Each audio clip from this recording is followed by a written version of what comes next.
Ladies and gentlemen, thank you very much. We're about to start the second plenary session of this year's Shangri-La Dialogue, so I would invite you to take your seats and prepare to put your badges in the microphones and press the button in the event you want to join the queue of those who wish to ask a question after our three distinguished panelists have spoken. Remember, as my successor, Dr. Bastian Gigerich, said in the previous session, it's only 2 steps. Take your badge, put it in the microphone, press the button, it'll turn green. That does not mean the microphone is on. It only means you've joined the queue. And then when I call your name, your microphone will automatically turn on. I do have the unilateral power additionally to turn it off should you turn your question into a speech.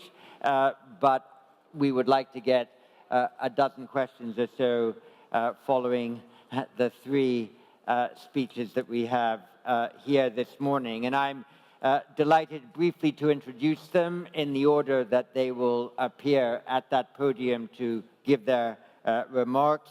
We're delighted the second year in a row to have Nobel Peace Prize winner Dr. José Ramos-Horta, president of Timor-Leste, who gave an inspiring talk last year, and he is now perhaps 1 year closer to having his country join the Association of Southeastern Nations, otherwise known by its famous acronym ASEAN. It's a delight also to have on the stage Sébastien Lecornu, Minister of the Armed Forces of France. He attended his first Shangri-La dialogue only weeks after becoming defense minister, and on a weekend that more or less corresponded to his own birthday. That was splendid to have him here for, as it turned out, the whole weekend. We missed him last year because he was home dealing with what the French call la loi de programmation militaire, in other words, the French defense budget, and every defense minister who is here in this hall knows you do not want to be too far away from your Minister of Finance when your defense budget is being discussed in the Parliament. And honored and delighted too to see with us here the Minister of National Defense of the Republic of Korea, Shin Won-sik. We met in his office a couple of months ago in Seoul and had a very detailed 45-minute meeting on the threats in the region as perceived by the Republic of Korea. So I look forward very much to his remarks. And now that the room is settled and nearly everybody is in their seat, could I invite President José Ramos-Horta to take the podium and give us his remarks, sir. Thank you very much indeed.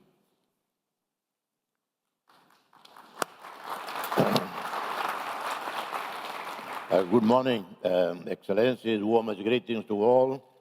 My profuse appreciation to Singapore authorities for the warm welcome, to IISS Secretariat for the flawless arrangements.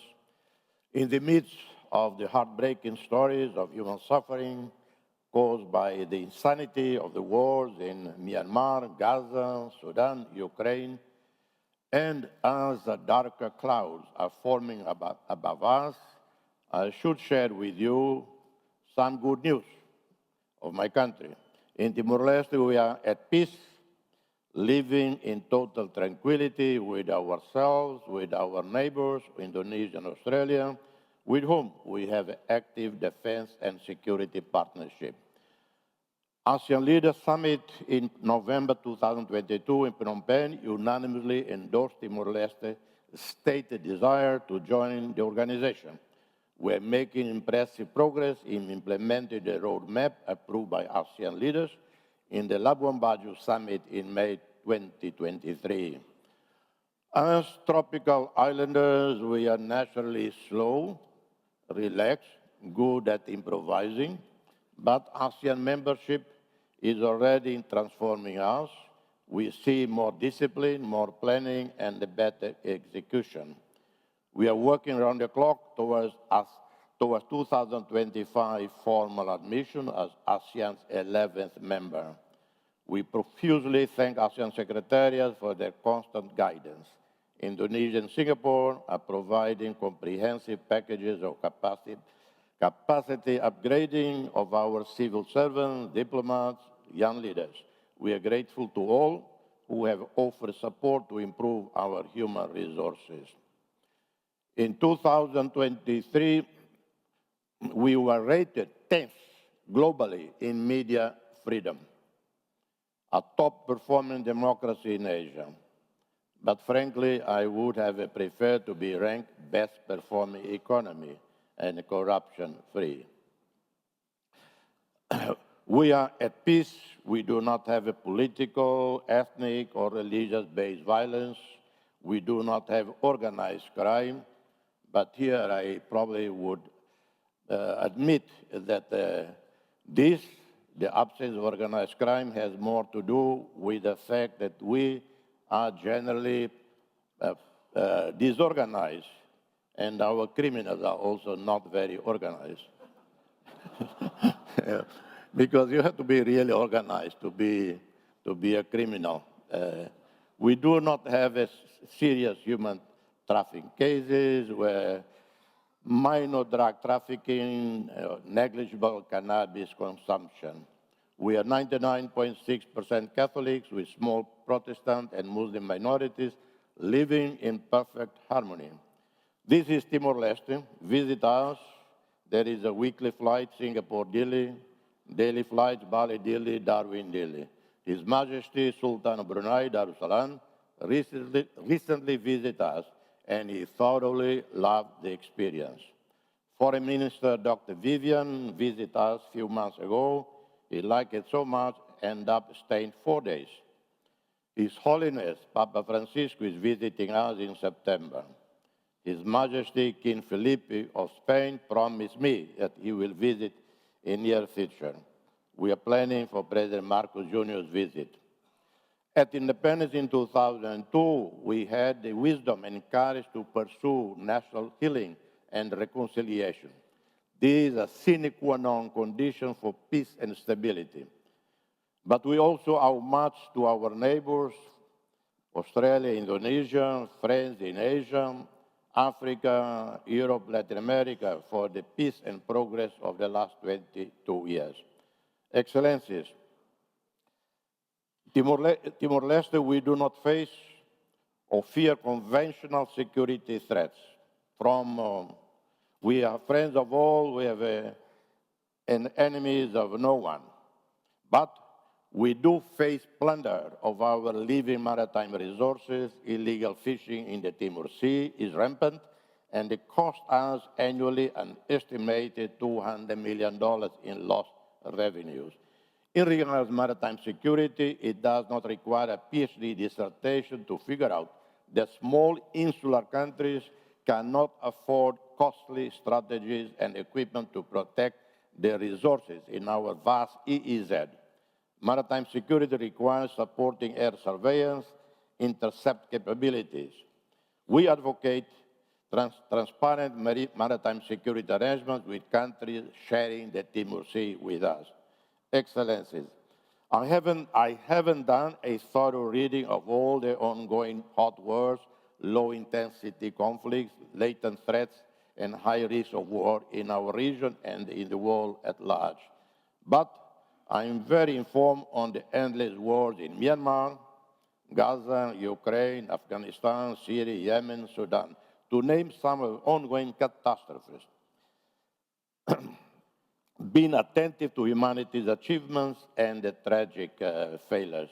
In addition to man-made catastrophes all throughout the world, we can all feel the effects of decades of human desecration of Mother Earth. However we may wish to define the conflict situation in the Asia region, the reality is that they all carry human cost, loss of lives, properties, and lives and property, destabilize communities, cause high level of displacement of people, exacerbate states' fragility, impede economic recovery, weaken national authorities, undermine law and order, sow chaos, cause fragmentation of countries that otherwise are rich tapestry of ethnic, cultural, linguistic, and religious diversity. We know about the unresolved land and maritime border disputes, the high tensions and flare-ups between heavily armed forces, and the risks of conflict escalation. The combined Asian standing armies is almost half the combined force of Africa, Latin America, and Western allies. We can indulge in reading about the vast array of weapons at the disposal of Asian powers. It is mind-boggling. It should help us all not to forget past catastrophes, past wars in Asia, and the catastrophic consequences of human lives lost and destruction of infrastructure. The wars, the past wars in Vietnam, Cambodia, Laos, the Khmer Rouge killing fields, the never-ending wars in Afghanistan, Myanmar, Yemen, etc., should remind all about the cause of wars. In our region, let's imagine scenarios of miscalculation in the Korean Peninsula or in South China Sea. Let's imagine a nervous pilot flying over and through contested South China Sea, firing missiles at a perceived hostile aircraft. Hopefully, there is a system of communication between military and political leaders that may be promptly activated to clarify and de-escalate the crisis. Consultations on the code of conduct in the South China Sea should be intensified. Active dialogue and bilateral negotiations between claimant states on South China Sea must be intensified, always in good faith and avoiding fait accompli so as to maintain trust. Ideally, in a romantic world, the South China Sea should be a zone of peace and fraternity, regionally managed and free of permanent military installations.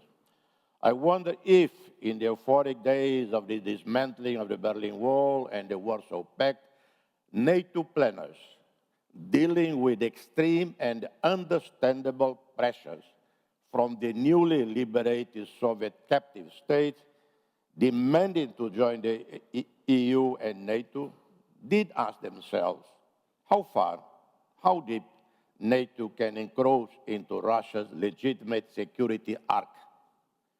I wonder if, when considering a response to NATO's audacious eastward movement, was President Putin thoroughly briefed about the state of his armed forces, the state of Ukraine's armed forces, equipment, manpower, leadership, and the potential catastrophe unleashed by an invasion of Ukraine?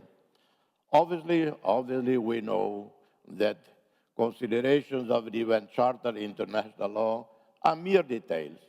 They never really enter into the reflection and debate within military political circles when considered to invade or launch some military operation.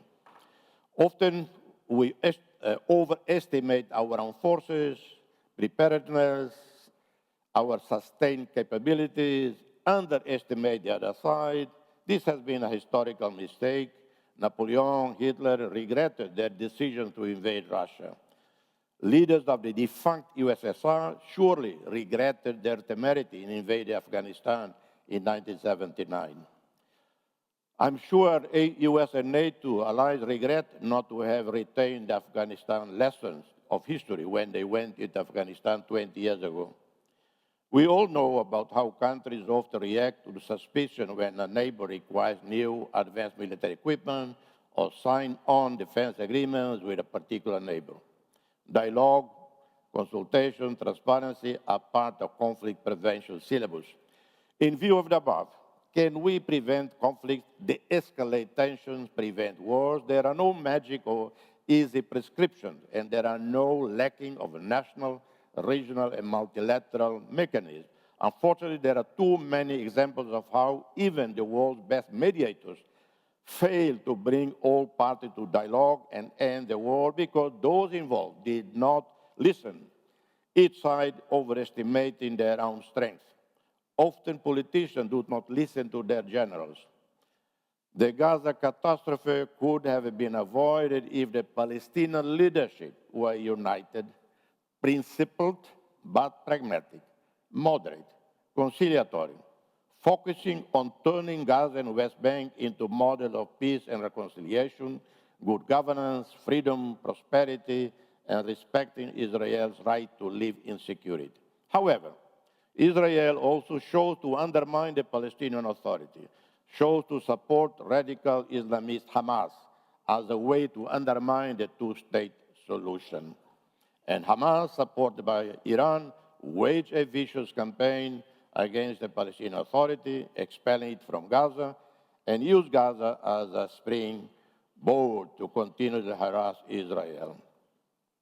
There has to be a way forward. Israel has the right to live in peace and security within the pre-1967 borders.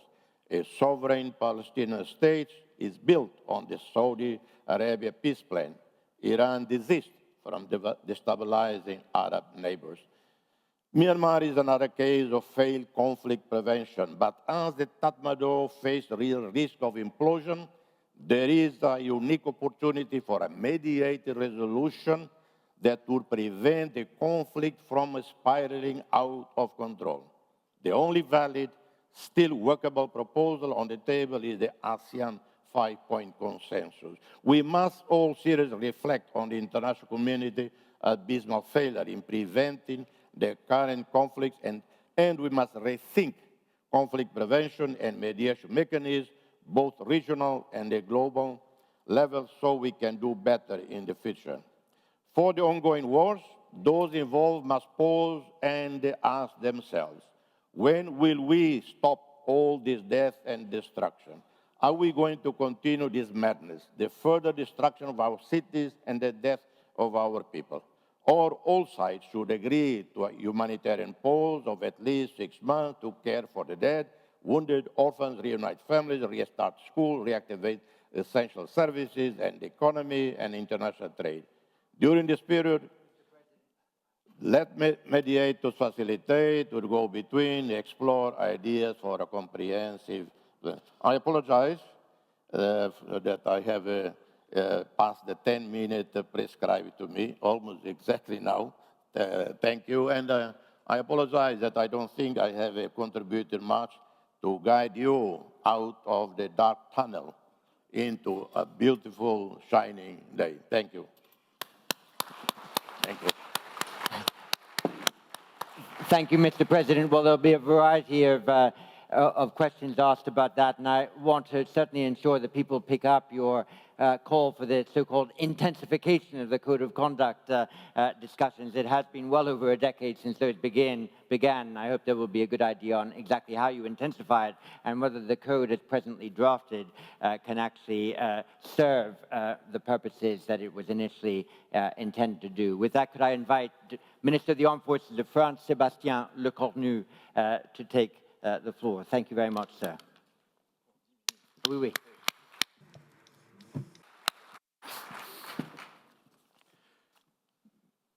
Chers amis, dear friends, it is an honor to be in front of you today in Singapore.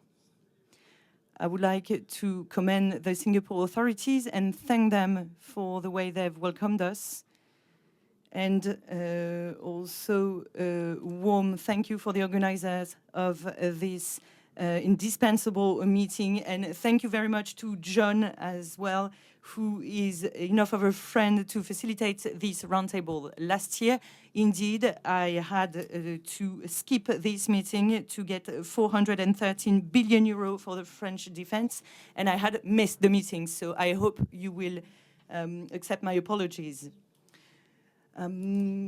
Improving crisis management with increasing competition. I know for a fact that when speaking, most speakers forget about the main topic and speak about something different.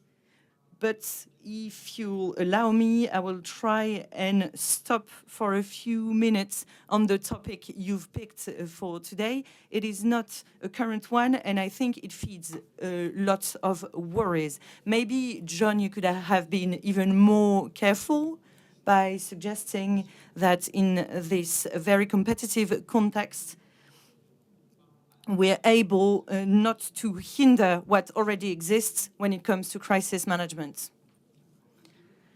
And if I were to go for a bit of banter, having the French Minister of the Armed Forces a few days before the Olympic Games in Paris is a challenge in and of itself, because we have something that is getting organized in a difficult international context, but with security challenges that still exist. So when I was giving some thought as to what I wanted to say today, the first challenge of the times we are experiencing is selfishness. Selfishness is an easy trait to get for human beings. We are experiencing tough time. Conflicts are more numerous, and the mechanism we already have were designed when the world was more or less at peace. We had more time, we had more money to invest, to be better trained and better prepared. And when the situation is getting tougher, there is a reflex in people that is becoming more national and forgetting about the mechanisms. And I'm having a look at José Borrell, who's here, and my counterpart from the Netherlands. It's been an actual challenge from COVID to the war in Ukraine to protect unity amongst European countries, but beyond this, making sure that the European political project is giving some results and make sure that we do not get to close our minds. We have managed to do so, but it has been a challenge. And in the Indo-Pacific, this is also a challenge when it comes to humanitarian disasters. Let me remind you of what happened in Vanuatu, in the Tonga. Let's not forget our friends from Papua New Guinea, who are facing a terrible, terrible disaster. And even though competition and wars are coming back, everything that is connected to rising sea levels and climate change in general and civil security that is being challenged, these are challenges that we have in front of us. And no matter our political parties, no matter our own conviction, our populations want us to bring out results, which is why President Macron decided to send a jet, an A400M, from our overseas territory to get some humanitarian goods to Papua New Guinea. We have to make sure that we make these mechanisms more sustainable for the future. And you'll see in the future that very punctual decisions we made are going to become more sustainable and are going to become mechanisms.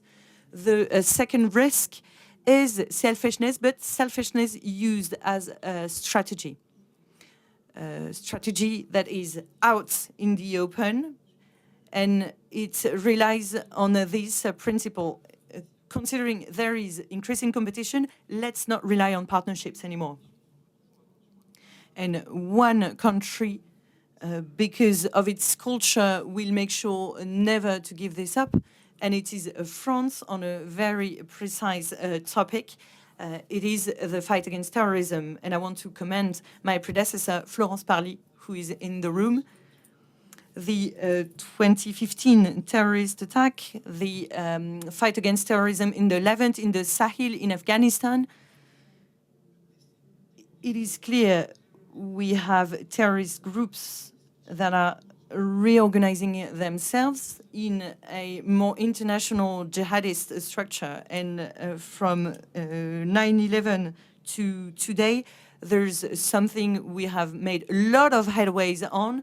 It is the interconnections between intelligence services. And no matter interferences, no matter the differences that we can witness at the UN General Assembly, when it comes to the economy or any other topic, there is one topic that shows an actual partnership of all countries. It is the fight against terrorism.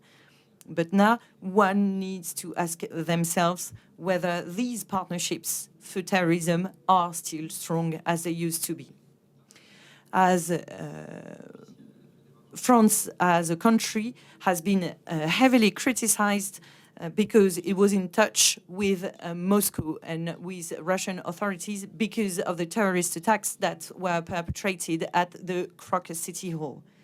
But the French intelligence services did have elements that would be elements of proof to get the truth about the attacks. And we have decided, despite the strong differences, to say the least, that we have with Vladimir Putin, to give to the Russian Federation the information we had about the terrorist attack. And this is one very practical example for this roundtable of a partnership that we can have with increasing competition, terrorism, the fight against organized crime. And President, Excellency, I was listening to you, illegal fishing, that is an actual plight in the Northern Pacific, but also in the South Pacific. We will not be able to fight against illegal fishing and what is going on at sea if we do not work together at a very high level. Same goes for drug trafficking, armed trafficking, human trafficking. All that we do to fight against this needs to be protected. And let's not be selfish with technological jumps. Technology is being developed as we speak. And with the topic that was picked for today, artificial intelligence in the future will mean solutions. And for decision makers, but also for NGOs and firms, large companies, solutions and tools to be able to keep moving forward. So states, because of what is going on at the moment, should not hinder partnerships and show a lack of generosity. So I am speaking for France right now, but I'm pretty sure that my European counterparts in the room do agree. Our roadmap has not changed. Fighting against selfishness was my first point, but also fighting against a form of selfishness that would be getting back to the past, and that would be an actual disaster. Third risk, to keep working on the proposals, on the proposal that was given to us. Dear John, we do not have an obligation to get used to this increasing competition.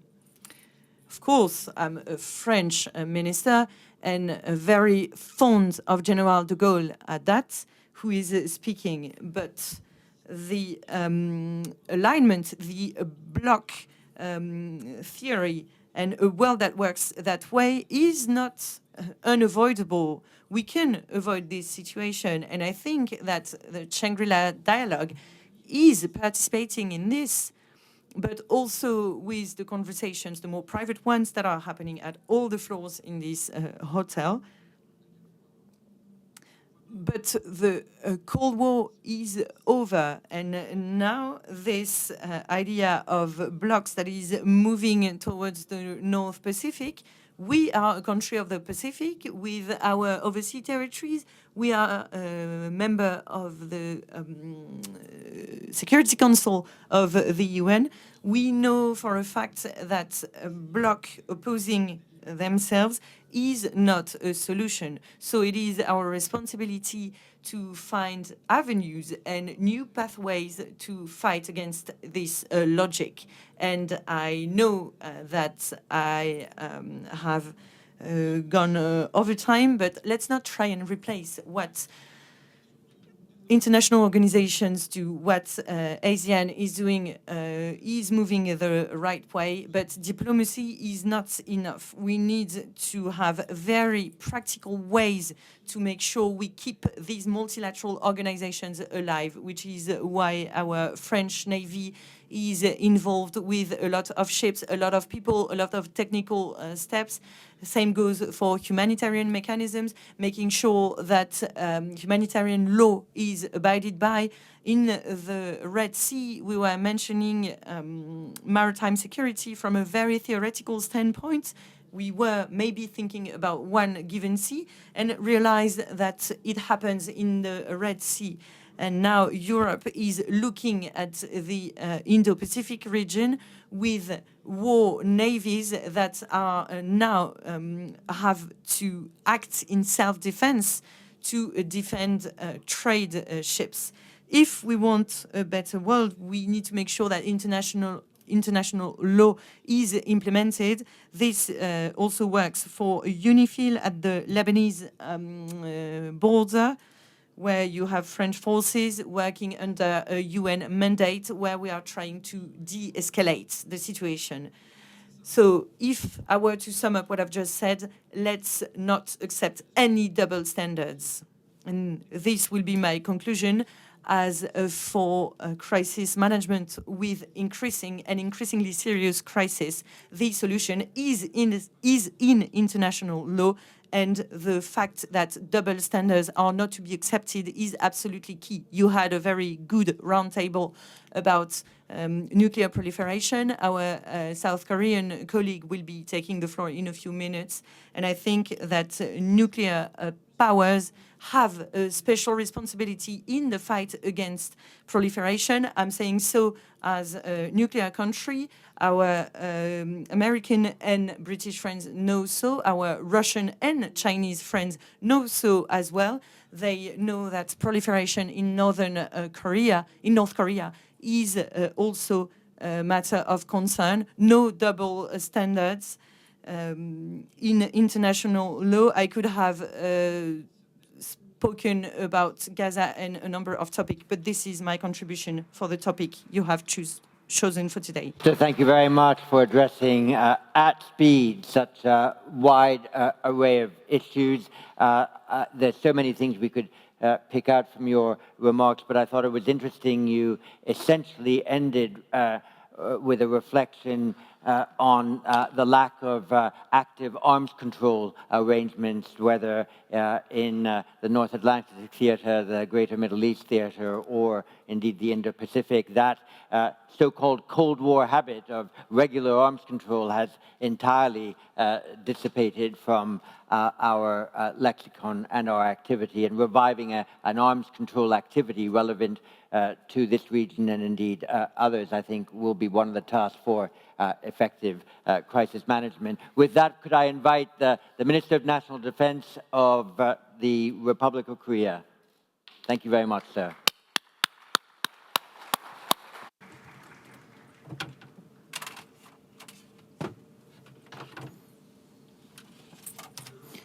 Good morning. This is the Minister of National Defense of the Republic of Korea. First of all, I'd like to extend my congratulations to the 21st anniversary of the Shangri-La Dialogue. It is my great pleasure to deliver my speech here at the internationally recognized Shangri-La Dialogue, the largest security conference in Asia. Allow me to offer my special congratulations and thanks to Executive Chairman Dr. John Chipman, Chief Executive Sébastien, and the staffs of the IISS, as well as to Senior Minister, His Excellency Teo Chi-hyun, Minister of Defense, His Excellency Ng Eng-hen, and government officials of the Republic of Singapore. Distinguished guests, recently, the international community is facing complex security crises. The sense of international security crisis is escalating as the war in Ukraine and the Israel-Hamas armed conflict become protracted. In addition, the unconventional security threats such as infectious disease, cyber terrorism, and climate change are deepening the uncertainties. The Indo-Pacific region is no exception to these situations. The intensification of strategic competition and escalation of regional security concerns are strengthening the convergence within blocs and exacerbating conflict composition. Furthermore, conflicts and disputes stemming from historical and geopolitical factors are weakening the will and motivations of the countries in the region to cooperate with each other. Ladies and gentlemen, unfortunately, the situation on the Korean Peninsula is even graver. Despite the strong opposition from the international community, North Korea is continuing to advance its nuclear and missile capabilities. They are developing various missiles that can be used as nuclear delivery measures and have already had 12 missile launches this year alone. On top of that, they launched a rocket using ballistic missile technology that violates UN Security Council resolution, claiming that it was a reconnaissance satellite. North Korea's reckless development of nuclear and missile program, which can strike all the countries represented here, poses an existential threat to us. And as such, it is a direct challenge against the peace in the Indo-Pacific region and the world. Meanwhile, North Korea's development of nuclear and missile program is aggravating the human rights situation in North Korea. The Kim Jong-un regime, obsessed with the development of its nuclear and missile program, is aggravating the lives of its people who have long suffered from food shortage and economic crisis. The human rights crisis and nuclear and missile issues in North Korea all arise from the same root of continued dictatorship. And they are in an inseparable relationship like two sides of a coin. Distinguished guests, today, we see more evidence that the weapons used by Russia to attack Ukraine were illegally imported from North Korea. As a permanent member of the UN Security Council, Russia should serve as a guardian of global peace. Yet, they are receiving weapons from a regime that violates numerous UNSC resolutions. It is an unimaginable extreme self-contradiction and betrayal against the international community. Furthermore, North Korea is expected to accelerate the reinforcement of its military power with the money and technology it received in return for such arms trade. This reckless behavior not only degrades the authority of international rules and norms, but also exacerbates conflict and puts the entire region in danger. The arms trade between Russia and North Korea is a clear violation of UN Security Council resolution and must stop immediately as it severely threatens the peace on the Korean Peninsula and in the international community. Military cooperation between Russia and North Korea, brought by the war in Ukraine, is not only escalating tensions on the Korean Peninsula by advancing the nuclear and missile capabilities of North Korea, but also affecting the battlefield in Europe. This means that the crisis on Korean Peninsula is no longer a problem limited to the Korean Peninsula, but rather a problem for all of us. The complete denuclearization of North Korea, in accordance with the international non-proliferation regime, is an essential measure to protect the stability not only in the Korean Peninsula, but also of the entire world. All countries should condemn North Korea's illegal actions in one voice and faithfully implement UN Security Council resolutions agreed upon by the international community. A few days ago, North Korea dispersed over 260 waste balloons into our territory under the pretext of responding to Republic of Korea's civilian organizations' humanitarian aid balloons to the north. It is an unimaginably petty and low-grade behavior for a civilized nation. It constitutes inhumane behavior as well as clear and significant violation of the armistice agreement. I take this opportunity to strongly condemn such an action and urge for its immediate cessation. I request the international community's empathy and proactive support in addressing the North Korean issues. Distinguished guests, looking back, the international community has been on a journey since the end of World War II to prevent war caused by unilateral use of force and to protect peace and freedom. And at the heart of this journey was the establishment of the United Nations. The United Nations played a decisive role in founding a free democracy, the Republic of Korea, and in overcoming North Korean invasion, a crisis that was hanging by a thread.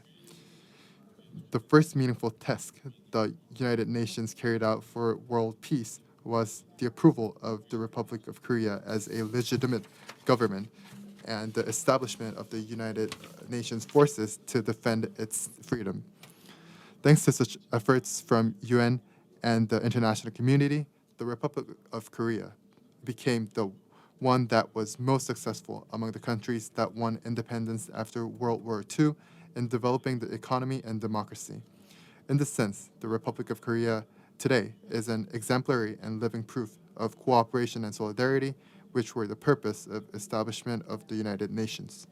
Distinguished guests, in December 2022, the ROC government announced a free, open, and prosperous Indo-Pacific strategy and expressed its will to actively promote rule-based international order.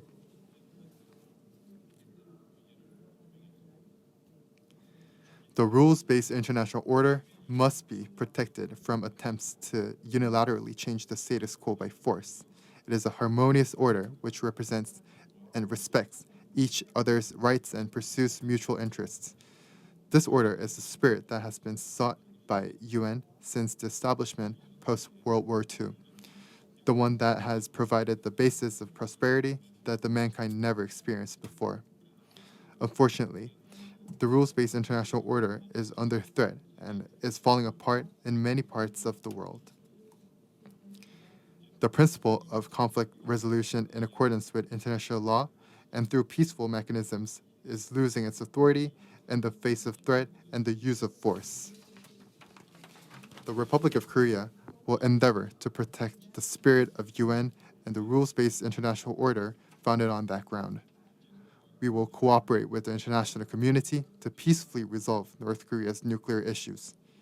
Moreover, we will contribute to establishing Indo-Pacific region and furthermore, the creation of a global community in which many countries can develop together through rule-based cooperation. Thank you for listening.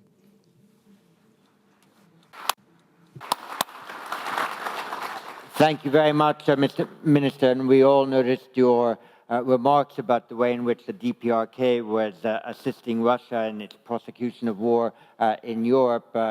When we come back to the question and answer period, you might wish to reflect on this particular question, which is that we have heard many reports that the DPRK is actually now operating on Russian territory, and it is actually launching some of its own artillery from Russian territory. So if you were able to confirm whether that is a fact, that will be very interesting. We have now about 12 people who've sought the floor. I'm going to take 6 or 7 in a group and then come back to the panel. First person to have caught my eye is Benedict Wirasana from Malaysia.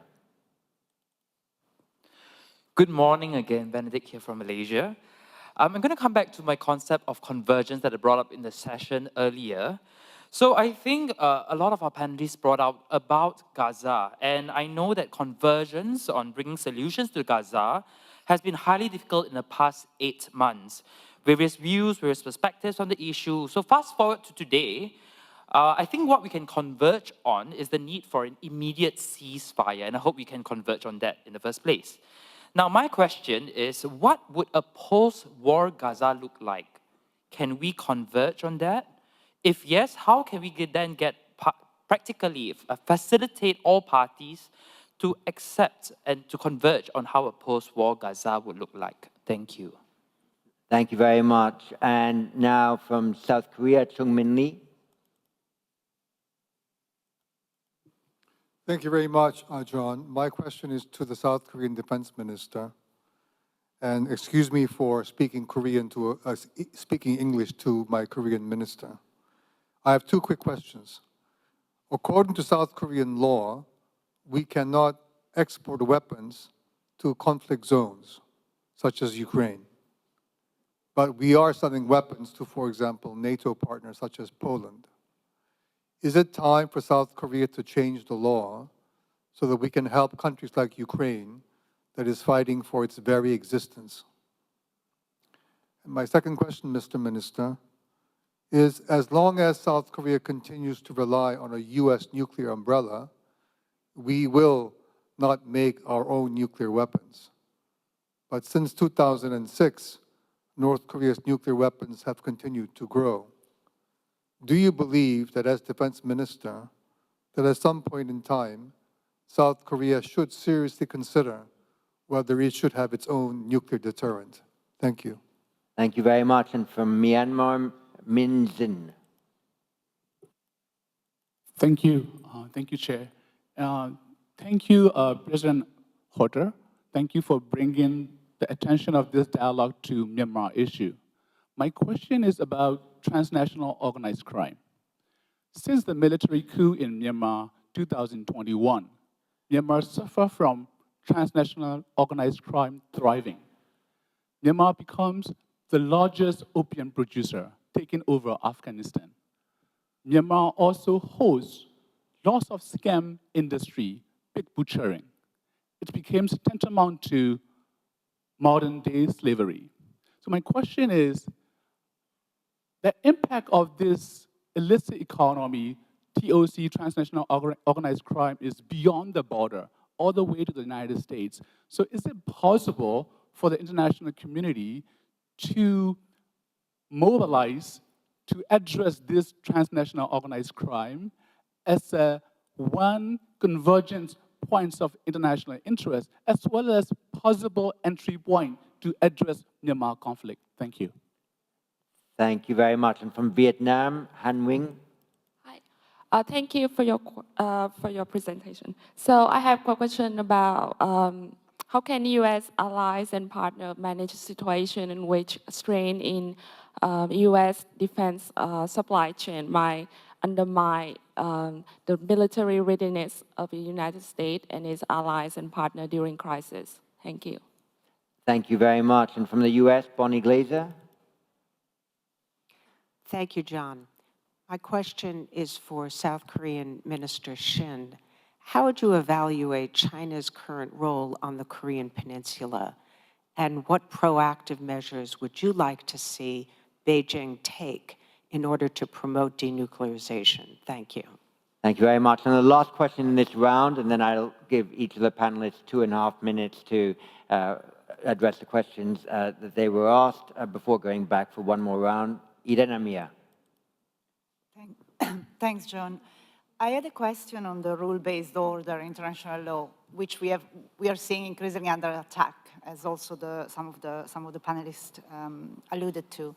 My question is, can this be saved, or how does it need to be reformed in order to really be able to guide again conflict prevention and resolution?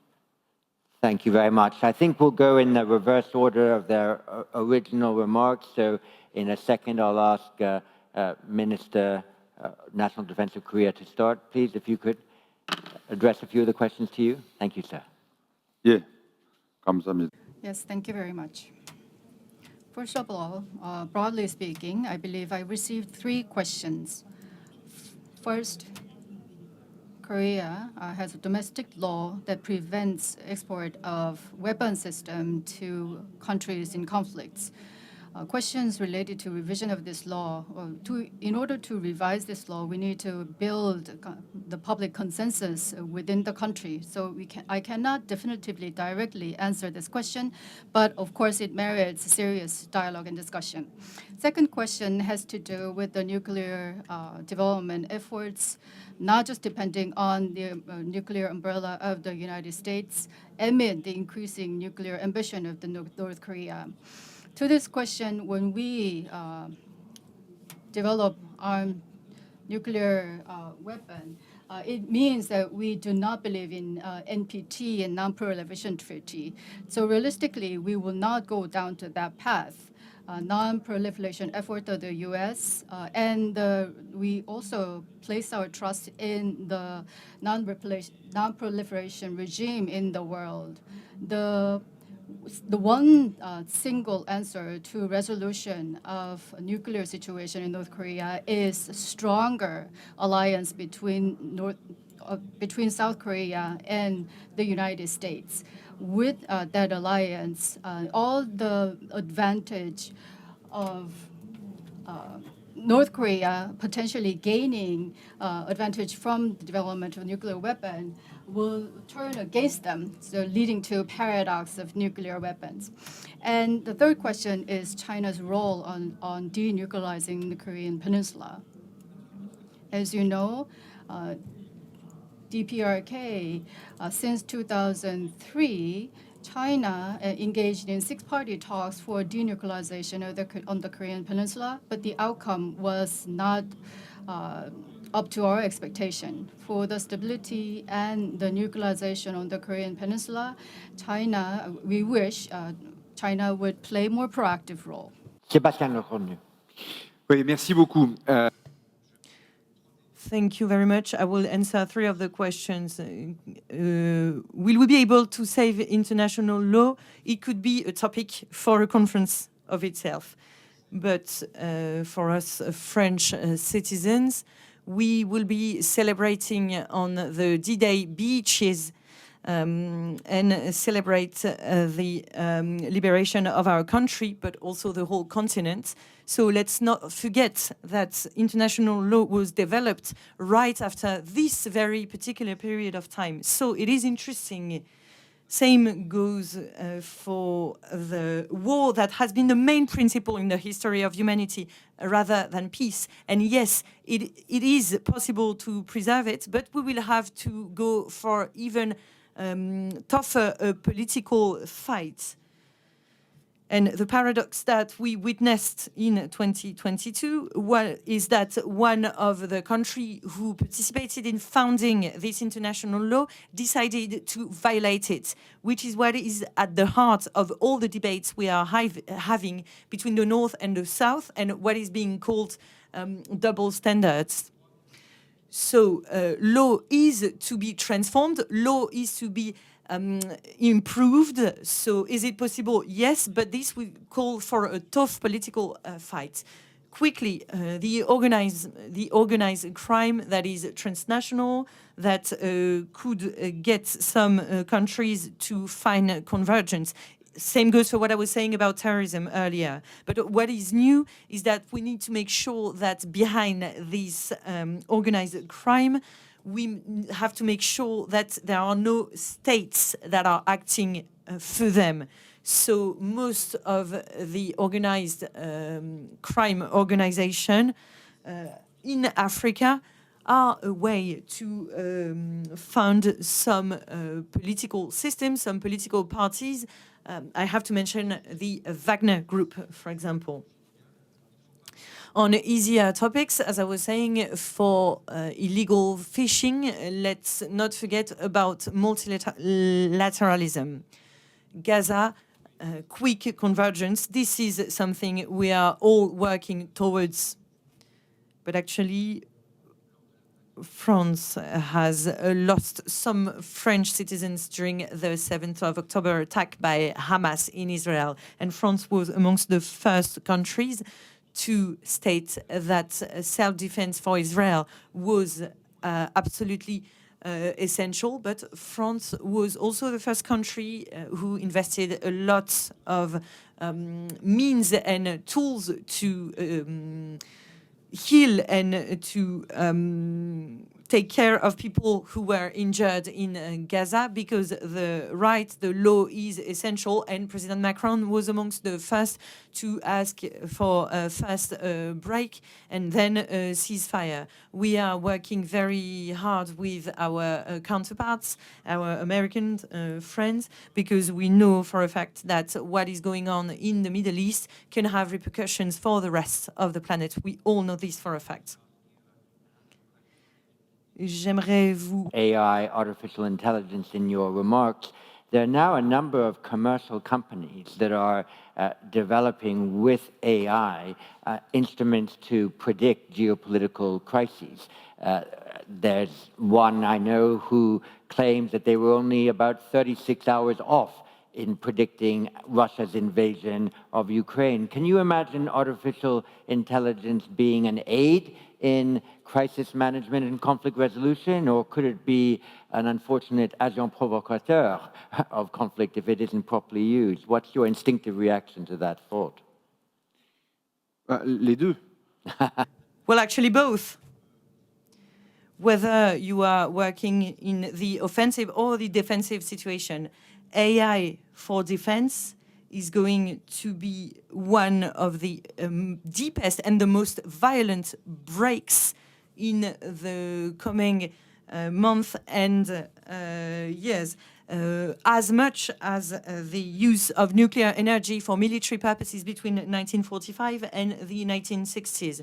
Using AI for armament systems, for combat systems, but also for their protection, managing ministries with thousands and sometimes millions of people and trying to find some efficiency, for example. So on a lot of topics, a lot of aspects, AI is going to be at the heart of strategies. And I'm not even mentioning the impact of AI on nuclear deterrence, on protection and defense systems, for satellites as well. So with all the challenges around the proliferation we were mentioning a few seconds ago, there will be protection systems that already exist. They are a way to help army staff work, but they're just tools to be used by men, and men are going to have a framework for it.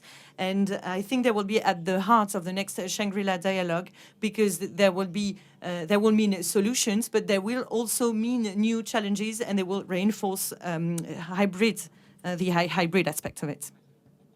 Your response to the couple questions. Well, I refer to Myanmar, a situation that I know well for about 30 years following it.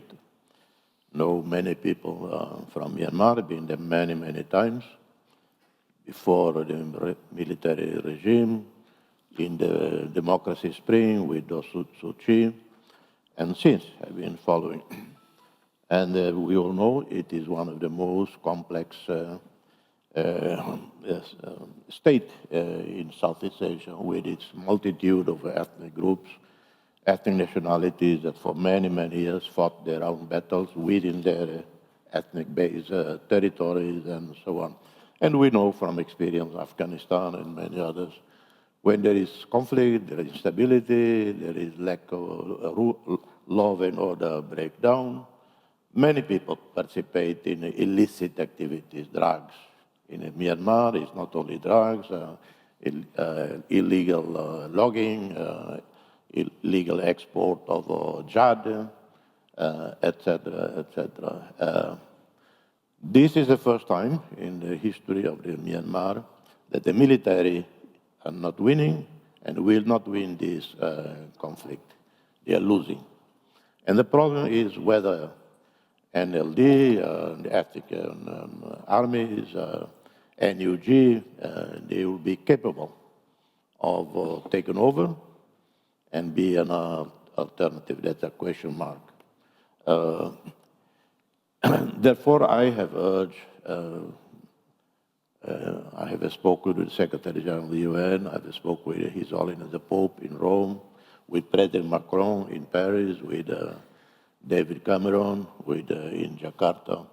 Efforts have to be intensified to mediate this conflict. Otherwise, it gets out of control, it spirals out of control. And then it will be far more difficult to bring back law and order than a solution. So, because the military is very, very weak on the point of implosion, there is an incentive for them to talk. So someone has to bring all the parties together, no preconditions, start talking and work towards a resolution of the conflict. The best still document on the table is the ASEAN 5-point consensus.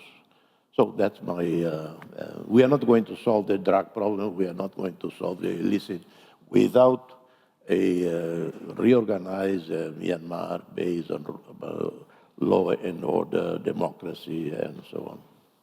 Thank you very much. And going back to the floor for another round, could I please ask from Pakistan, Asan Guez? Thank you very much for giving me the floor, sir. I'll just refer to the subject enhancing crisis management amid rising competition. And I would refer to the rising competition in Asia Pacific. So without going into much of the details, we see that a state or a certain set of states are being patronized or strategically enabled. Now, while that is good with respect to the strategic priorities and objectives of cooperation and for the common good for a particular region or for Asia Pacific, but it could have unintended second, third order effects when it comes to the balance of power in other regions. South Asia per se. So my question is to the panel, that how this rising competition in Asia Pacific could prevent instability in South Asia, and what are the ways of looking at the crisis management should it happen in South Asia? Thank you. Thank you very much. And from Vietnam, Bích Tran. Thank you, Sir Chipman. And my question is for Dr. Ramos-Horta. So I visited Timor-Leste 3 months ago, and it was indeed a beautiful country. So my question is about your country's membership to ASEAN. So ASEAN has around 1,500 meetings per year, and Timor-Leste has a small population and, of course, small numbers of government officials. So how do you plan to be an active member of ASEAN while balancing with that challenge? Thanks. Thank you very much. And from the UK, Nigel Gould-Davies. Thank you. A question for Minister Shin. You drew attention to how closely Russia and North Korea are now cooperating. The value of that cooperation for Russia is clear to us in Europe. Could you offer a view about how much North Korea is benefiting from this, what it's getting from Russia, and what the consequences for North Koreans' capabilities will be? Thank you. Thank you very much. And from Indonesia, Andreas Aditya Salim. Thank you, sir, for the opportunity. Excellencies, allow me to draw your attention to the biggest crisis that we are facing at the moment, which is climate change. According to the IPCC, its special report on ocean, there are 5 big phenomena, which is density stratification, deoxygenation, ocean acidification, weakening of ocean current and circulation, also the marine heat wave, that will bring us to the annihilation of world marine resources, and that's where the crisis will happen.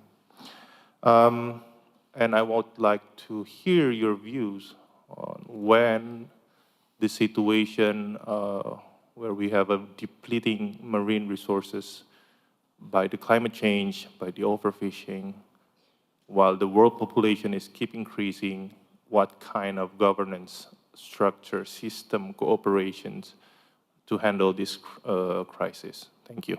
Thank you. And from Japan, the Governor of JBIC, Tadashi Maeda. Thank you, John. My question is going to the Korean Defense Minister. Earlier this week, the President Yoon Suk-yeol hosted the Trilateral Summit meeting among the 3 countries, Korea, Japan, and China. And I really highly appreciate this, but on Korean Peninsula, there are no words that have been included in joint statement on denuclearization of North Korea. And a couple of weeks before this event, Russian President Vladimir Putin paid a visit to China, and there's some warmly received by President Xi Jinping. How do you evaluate those kind of a series of actions, the impact on the Russia-North Korea military cooperation? Thank you. Thank you so much. And from Laos, Ud Siparisis.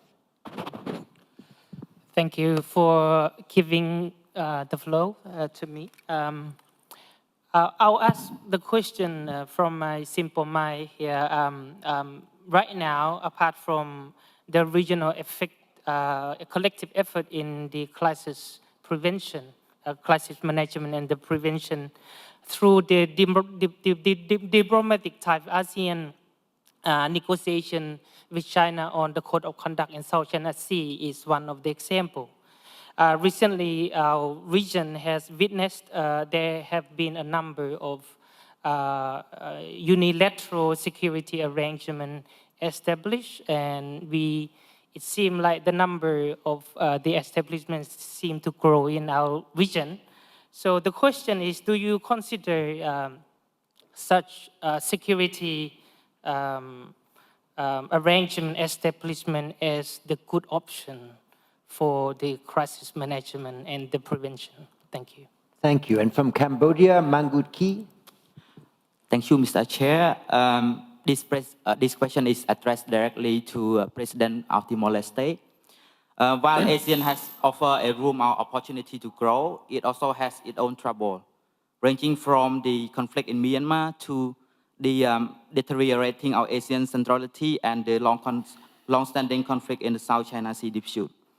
With all this in mind, do you still think that joining ASEAN still provide the expected upside potential or incentive for the Timor-Leste? Thank you. Thank you very much. And from the UK, Robert Ward. Thank you, John. One of the significant geopolitical, a question for Minister Shin. One of the significant geopolitical shifts since Russia's invasion of Ukraine has been the warming of relations between South Korea and Japan. Where do you think South Korea and Japan can work most effectively together to expand security cooperation in East Asia? And is there a role for ROK-Japan security cooperation in the broader Indo-Pacific and beyond? Thank you. Thank you. And from India, Darshana Bose. Darshana? Yeah, hi. Thank you, Dr. Chipman. This question is to Defense Minister from France. Could you share your thoughts on what is the likely way forward on New Caledonia?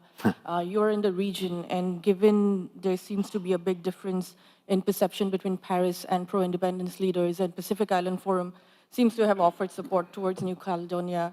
Wanted to hear your thoughts on what do you think is going to be likely next steps. Thank you. Thank you very much. From Australia, Stephen Forshaw. Thank you, Sir John, and can I start just congratulating you on your KCMG since we last came together at this forum. Could I ask the panel, referring to Minister Lecornu's remarks offering French aid to Papua New Guinea after the tragic landslide, for which we're very grateful, I wanted to pick up on the point about the importance of civil defence and disaster assistance for defence forces. The role of defence forces is constantly evolving, much as expected of our forces, but particularly with climate change and particularly with this region, perhaps a greater emphasis in future is going to be needed to be paid on humanitarian assistance and civil defence. And I'd like to hear from the panel your expectations and how the role of military forces is evolving to be able to respond to those significant threats, given the capabilities required are often going to be only able to be brought to the field by defence forces and military agencies. Thank you very much. And from the Financial Times, Dimitri Sevastopoulou. Dimitri. Thank you, John. Robert actually stole part of my question, which was for Minister Shin. So I'd just like to add to his question and say, Japan has signed reciprocal access agreements to allow joint training and exercises with the UK, with Australia, and it's currently negotiating one with Manila. What are the prospects for Japan and South Korea to start thinking about an RAA? Anshu Roy. Thank you. My question is pretty simple. In these last 6 months, North Korea has launched nearly a dozen missiles of various kinds. So if I were to say that AI was able to predict every single one of them, and if you had that knowledge 2 weeks in advance, would that make a difference? Thank you very much. Antoine Levesque. Thank you, John. I want to ask the panel, and particularly the defense ministers, if intelligence sharing can enhance crisis management. I asked a question about this to the Indo-PACOM commander yesterday, and a discussion followed. So I want to ask, particularly if real-time intelligence sharing can enhance or undermine crisis management. Thank you. And from Japan, Akito Horiyuki. Thank you very much. My question is also to Defense Minister Shin, and to follow-up question about the possible nuclear option by South Korea. So I understand that the South Korean government respect and persist with the NPT regime. But according to a recent poll, more than 70% of Korean public believe that nuclear option would be necessary. So my question is, how do you envision the scenario under which ROK will be forced to pursue its own nuclear option? And what would be the implication of a possible second term of Trump administration in the US? Good. And some tactical warning to the panel. We've got two more questions to go through. Adi Pirmachi from Indonesia. Okay, thank you. I have a question for President Ramos-Horta. So how do you position Timor-Leste in the international order? Thank you. And then I'm able to get two more questions and close with that. From Myanmar, Nguyen Sant Aung. Go ahead. Hi, thank you for giving me the floor. My question is about the use of AI by the non-state actor who can also be the proxy strategy implied or imposed by the assertive or aggressive states. So my question directly to the French minister. Thank you. Thank you very much. And finally, from the Philippines, Justin Pakistan. Thank you, Sir John.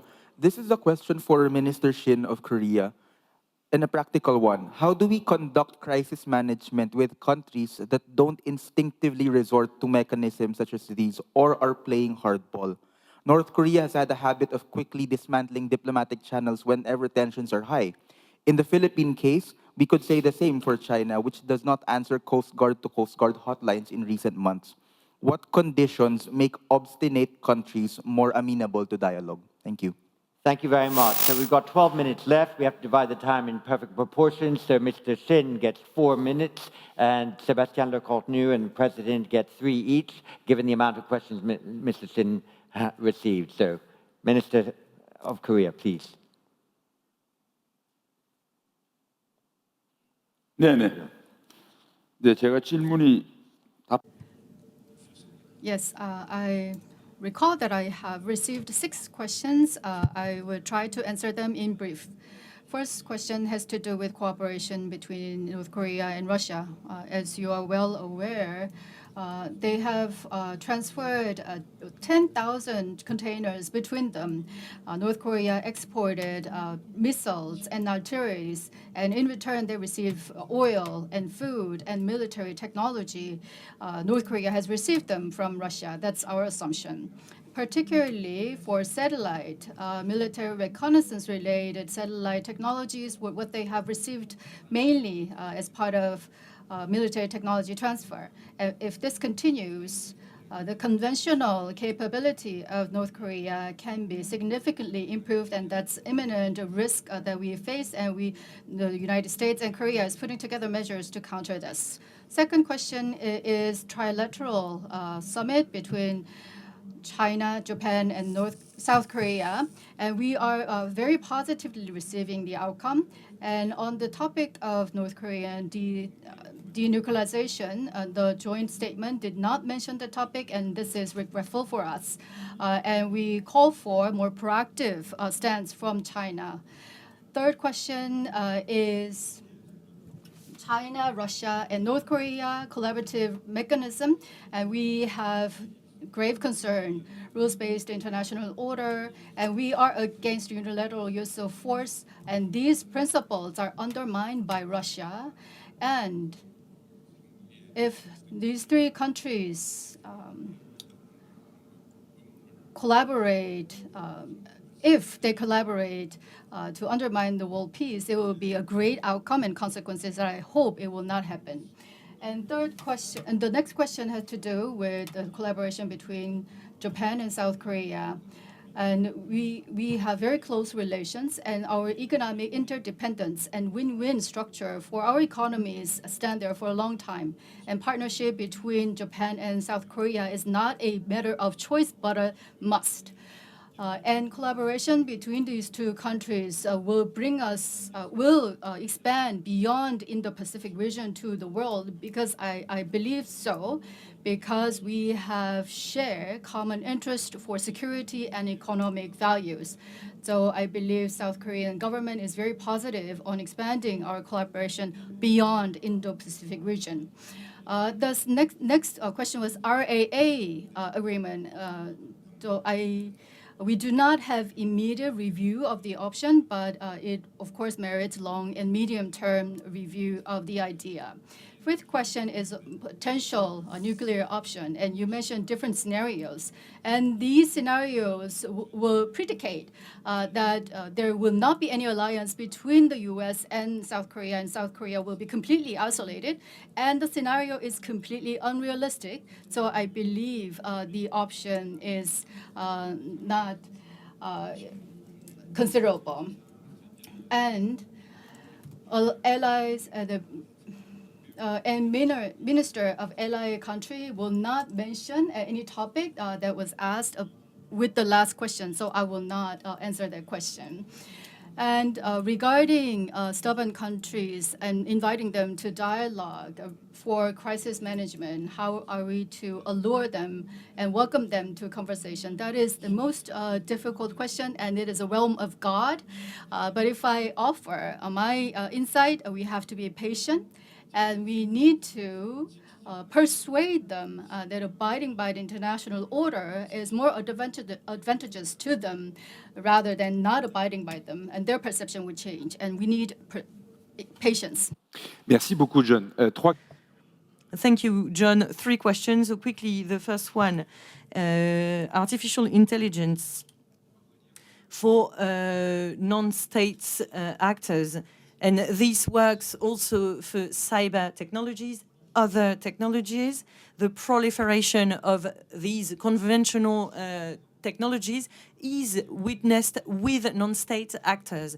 So far, we've witnessed organized terrorism that has been armed with relatively weak armaments, mass killings, or individual killings, but never have they used dirty weapons, chemical weapons, or massive cyber attacks.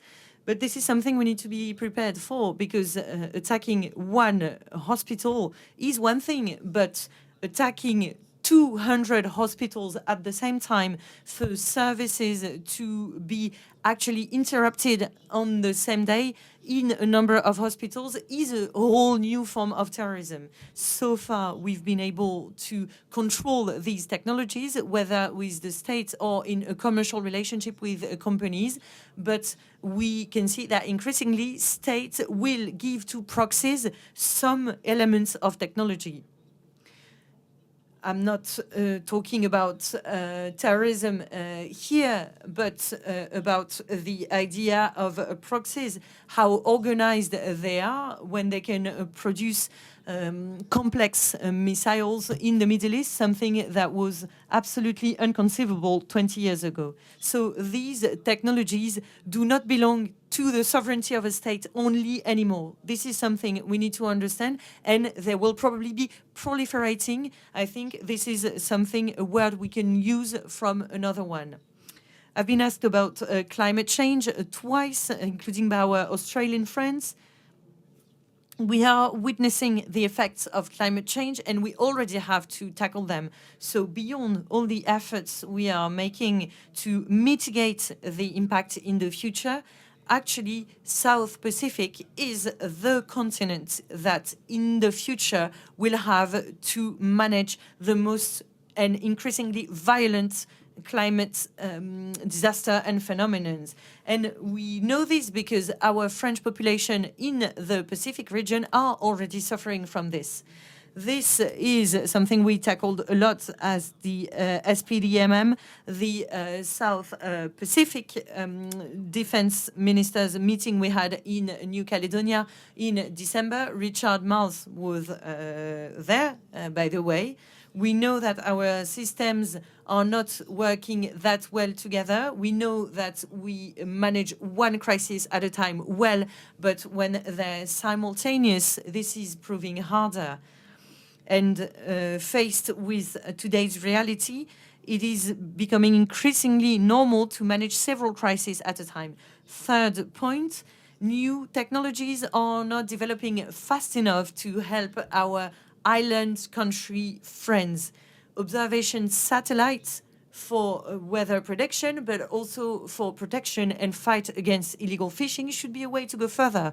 Drones, of course, are a way to improve civil security. And in a much more basic way, for the head of Airbus, Guillaume Faury, in this water continent, maritime and air interconnection are central, and same goes for crisis management. We have to be able to fly elements for civil security. The agreements we have between countries are very good, but we need to have actual means to be able to implement them. New Caledonia is a territory that I do know very well. I've been there about 10 times. It is a territory that became French after colonization. But in an extraordinary way, France approved a decolonization plan through several steps in the 1980s and the 1990s. In the 1990s, we found a way to find a solution to this issue, both for the political aspects and for the living together aspects. Not one referendum was organized, but three were organized that asked some electors to give their opinions on the independence, twice with high turnover rates and with a very low one the last time. The electors that were called to vote refused the independence. New Caledonia has changed a lot. 2 provinces out of 3 are managed by independentists. About 20 town halls are on the independentist hands. The independentists have won the elections, and we have members of the Senate in Paris, the higher house, who are independentists. We are not in a colonial system anymore, and the Republic was up to the promises it made. Today we are witnessing violence.